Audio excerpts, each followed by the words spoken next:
this, I want to talk for a minute about something called wrapper functions.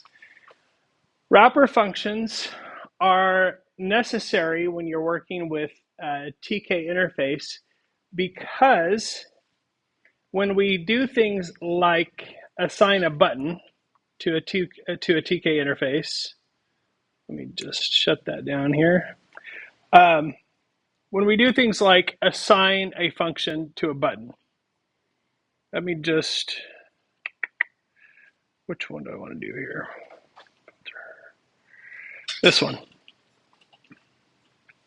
Okay, so on this one where I had the turtle control, I think I showed this to you last time, but here's a graphical user interface that allows me to control a turtle on the screen. So I can do some things with it. The turtle itself has functions, right? I can say turtle forward or whatever, like this. But I can't assign that to a button because if you remember, when we assign something to a button as a command, we can't include parentheses.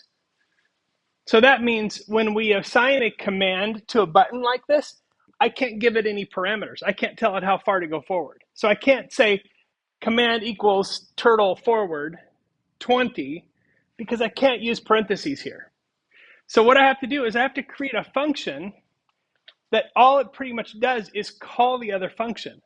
So move forward as a function is just a very simple function that does this. So move forward says we're going to move the turtle forward 20.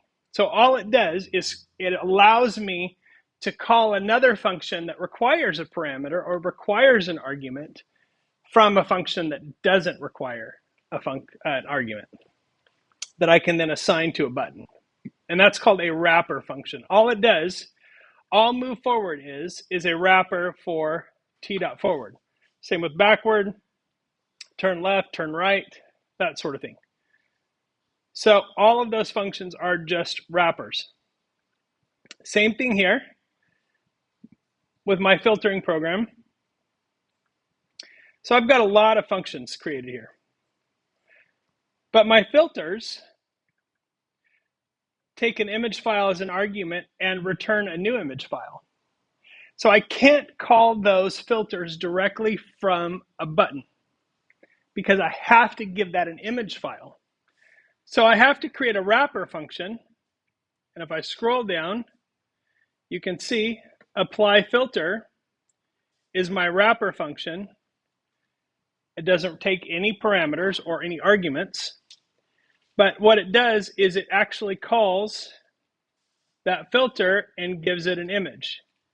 And then it handles the results of that image, of that filter, by taking that image, turning it into a photo image, and then putting it into that label.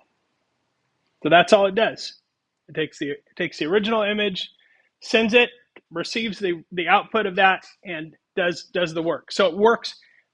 All this really does is connect our original filter to the button and back to the label so that it can interact with the interface.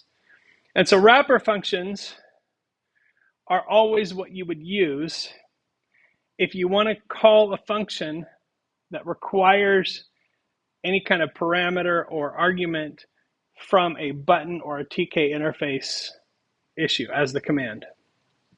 So that is what a wrapper function is. So those are always useful. Just sort of keep that in the back of your mind if you get to a point where you need that.